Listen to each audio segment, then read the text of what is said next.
সম্প্রতি বিজেপি ও তৃণমূল কংগ্রেস সভা করে গিয়েছেন পুরুলিয়ার বাঘমুন্ডি বিধানসভার পাথরডি ব্লক স্বাস্থ্যকেন্দ্রের অদূরে দুর্গা মন্দির সংলগ্ন একটি মাঠে। বৃহস্পতিবার সেই একই মাঠে বিপুল পরিমাণ লোক সংখ্যা নিয়ে তার পাল্টা সভা করে দেখালেন বাঘমুন্ডি বিধানসভার প্রাক্তন বিধায়ক তথা পুরুলিয়া জেলা কংগ্রেসের সভাপতি নেপাল মাহাতো। আর তিনি এই সভা থেকেই আরও একবার প্রমাণ করে দেখালেন বাঘমুন্ডি বিধানসভা এলাকায় কংগ্রেসের পায়ের তলার মাটি এখনও শক্ত। এদিনের প্রতিবাদ সভায় তা স্পষ্ট হলো বলে দাবি জেলা কংগ্রেস নেতৃত্বের।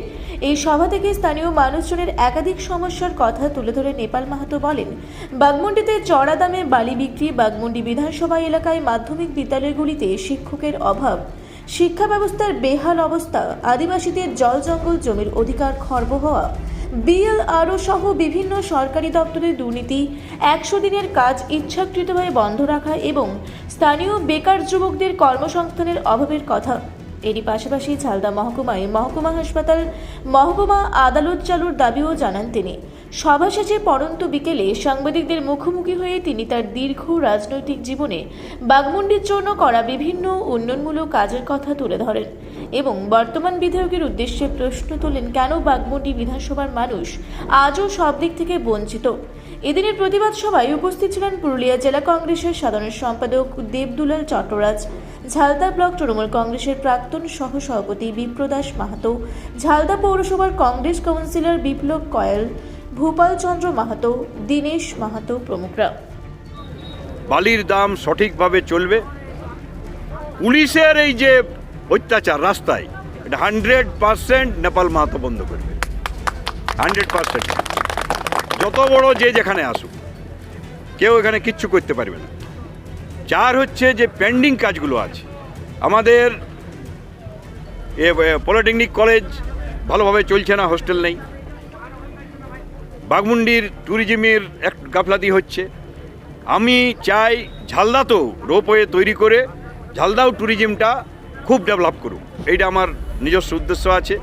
এখন কোনো বেকারদের চাকরি বাকরি কিছু নেই, ওইগুলো করেও যদি সাধারণ মানুষরা করতে পারে। আর সব থেকে বড় আমার যেটা ইচ্ছা বা আমাদের সকলের ইচ্ছা, সেটা হচ্ছে ছড়রা এয়ারপোর্টটা করা। ছড়রা এয়ারপোর্টের জমি উদ্ধার করেছে নেপাল মাহাতো এবং আমার মনে হয় সেই এয়ারপোর্টের বাকি কাজটাও আমাদেরকেই করতে হবে। আজকে কেন এখনও পর্যন্ত সেই এয়ারপোর্ট চালু হলো না? এয়ারপোর্টটা যদি চালু হতো, আজকে কিন্তু এখানে ছোট ছোট কলকারখানা হলে এখানে পরিযায়ী শ্রমিকগুলো পুরুলিয়ার বাইরে গিয়ে কেউ কাজ করতো না। তৃণমূলরা অনেক বেশি যে পরিযায়ী শ্রমিককে বিজেপি শাসিত রাজ্যে মূল্য তৃণমূলরা বলছে, আমরাও বলছি বিজেপি শাসিত রাজ্যে বাংলা ফাংলা গল্প করে জিনিসটাকে গোলমাল করছে। কিন্তু এখানেও তো একটা প্রশ্ন আছে, বেঙ্গলের লোকেই পরিযায়ী শ্রমিক হয়ে যাচ্ছে কেন? তো সেটা তো তুমি বন্ধ করো প্রথম। এক, দুই হচ্ছে বিজেপি আমলারাকে বলি, যখন পরিযায়ী শ্রমিকের কাণ্ড কারখানাগুলো বাইরে হয় তখন ওরা চুপ থাকে, আর বাংলাদেশে কোনো ঘটনা ঘটলে ওদের চোখে প্রচুর জল পড়ে। তাহলে এই পরিযায়ী শ্রমিকের ব্যাপারটা কেন চুপ থাকে? ওটাও কি রাজনীতি নাকি? ওটাও বলুক যে আজ আমাদের পুরুলিয়া হোক, বেঙ্গলের হোক, যদি কেউ মারা যায় আমাকে তো দুঃখ প্রকাশ করতেই হবে সবাইকে, এবং সরকারের সাথে কথা বলতে হবে। কেন বিজেপি শাসিত সরকারগুলোতে তারা বলছে না? এই তো অধীর চৌধুরী গেছিল গোটাই, উনি বলছেন কথা, এটা তো ভালো লক্ষণ নয়। এই মারপিট যদি শুরু হয় হিন্দিভাষী বাংলাভাষী, তাহলে কে কোথায় যাবে? এগুলো তো ভালো লক্ষণ নয়, এটা তো বন্ধ করতে হবে। এবং কেন এটা হচ্ছে তার রিমেডি করতে হবে। পরিযায়ী শ্রমিক এটা কি আমাদের কোনো নোবেল প্রাইজ পাওয়া যাবে? যে আমি যখন পরিযায়ী শ্রমিক বাইরে যখন ছিল ওই সময় করোনার সময়, তখন আমার আরটিআইয়ের উত্তরে ডিএম সাহেব বলেছিলেন 68,000 ছিল, এখন সেটা হয়তো বেড়েছে। তাহলে 68,000 থাকাটা পুরুলিয়া জেলার মানুষের কি মানে কোনো গৌরব? এটা কেউ যদি গৌরব মনে করে, আমাদের কিছু করার নেই। আজ সব জায়গায় আজকে দেখুন, এখানে জল টাঙ্কি করবে বলে সব জায়গায় ঢালাইগুলো করেছে, কেন বন্ধ? কেন ওটা কেন বন্ধ? কবে জলটা হবে?